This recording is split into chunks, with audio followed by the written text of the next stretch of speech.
ಕೇಳಿದನವ, ಏನಿದು ರಕ್ತದ ಓಕಳಿ ಹೊಳಿಗ ಹರಿಲಿಕ್ಕತ್ತದ, ಹೆಣಗಳ ರಾಶಿ ಬೆಟ್ಟದಷ್ಟು ಬಿದ್ದದ, ಪರ್ವತ ಆಕಾರ ಬಿದ್ದದ, ಏನು ನಡೀತಿದ್ವು ಅಂತ.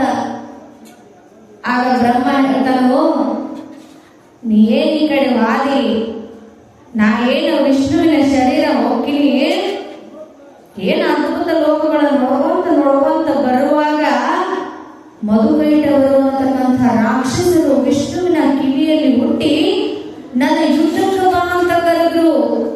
ಅವಾಗ ಶಿವ ಅಂತ ನೀನೇನು ಮಾಡಿದೀಯ?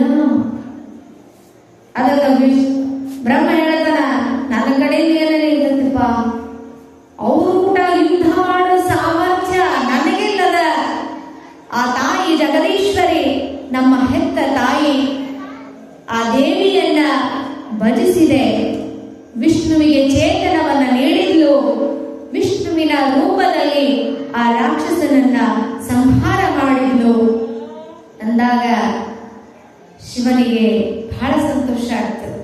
ತಾಯಿ ಕೊಟ್ಟ ಮಾತಿಗೆ ತಪ್ಪಲಿಲ್ಲ, ನಮ್ಮ ರಕ್ಷಣೆಗೆ ಧಾವಿಸಿ ಬಂದ್ಲಲ್ಲ, ತಾಯಿ ಜಗದೀಶ್ವರಿ ಲೋಕ ಕಲ್ಯಾಣಕ್ಕೆ ಇಂಥ ಒಂದು ಒಳ್ಳೆ ಕೆಲಸ ಮಾಡಿದ್ದಲ್ಲ ಅಂತ ತಿಳ್ಕೊಂಡು 3 ಜನ ತಾಯಿಯ ಸ್ತುತಿಯನ್ನ ಮಾಡ್ತಾ ತಮ್ಮ ತಮ್ಮ ಉದ್ಯೋಗವನ್ನ ಮುಂದುವರಿಸಿಕೊಂಡ ಬಹಳ ಆನಂದದಿಂದ ಸ್ವರ್ಗ ಲೋಕದಲ್ಲಿ ಅನಂತ ಕಾಲದವರೆಗೆ ಚಂದ ನಡೆದಿತ್ತು.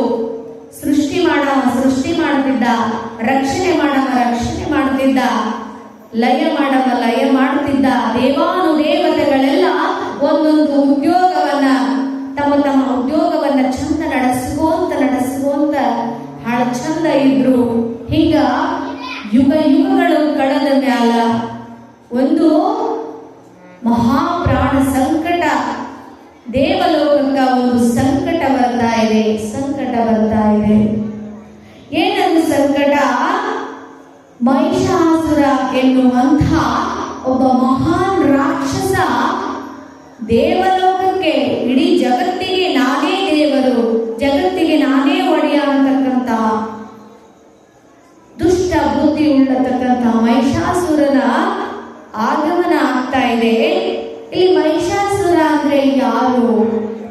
ಧನುವಿನ ಮಗ ರಂಭನು ಒಮ್ಮೆ ಮಹಿಷಿ ಅಂತಕ್ಕಂಥ ಅವಳನ್ನ ಮೋಹಿಸಿ ಅವಳೊಟ್ಟಿಗೆ ಸರಸ ಆಡ್ಲಿಕ್ಕೆ ಬಲವಂತ ಮಾಡಿದಾಗ ಆಕಿ ಅಗ್ನಿಯನ್ನ ಪ್ರವೇಶ ಮಾಡ್ತಾಳೆ. ಧನುವಿನ ಮಗ ರಂಭ ಮಹಿಷಿ ಅನ್ನತಕ್ಕಂಥ ಒಬ್ಬ ಹೆಣ್ಣು ಮಗಳನ್ನ ಮೋಹಿಸಿ ಅವಳನ್ನ ಬಲತ್ಕರಿಸಬೇಕು ಅನ್ನುವಾಗ ಆಕೆ ಮಾನಕ್ಕ ಅಂಜಿ ಅಗ್ನಿಯನ್ನ ಪ್ರವೇಶ ಮಾಡ್ತಾಳೆ. ಆಗ ಅಗ್ನಿ ಅಂಶದಿಂದ ಹುಟ್ಟಿದಂತವನೇ ಈ ಮಹಿಷಿಯ ಮಗ ಮಹಿಷ. ಅವನು ಮಹಿಷಾಸುರನಾಗಿ ಎಲ್ಲರಿಗೂ ಉಪದ್ರವವನ್ನ ಕೊಡ್ತಕ್ಕಂಥವನು.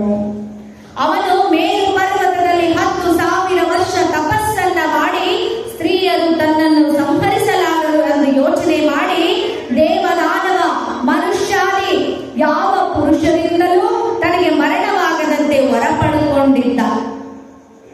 ಮೇರು ಪರ್ವತದೊಳಗ 10 ವರ್ಷಗಳ ಕಾಲ 10,000 ವರ್ಷಗಳ ಕಾಲ ತಪಸ್ಸನ್ನ ಮಾಡಿ ಮನುಷ್ಯರಿಂದ, ದಾನವರಿಂದ, ದೇವತೆಗಳಿಂದ ಯಾರಿಂದಲೂ ಸಾವು ನನಗೆ ಮರಣ ಬರಬಾರದು ಅನ್ನತಕ್ಕಂಥ ವರವನ್ನ ಪಡೆದಿದ್ದ. ಒಂದು ಹೆಣ್ಣು ಮಗಳ ಅನ್ನೇನು ಸಾಯಿಸ್ತಾಳ, ಸ್ತ್ರೀ ಒಂದು ಬಿಟ್ಟು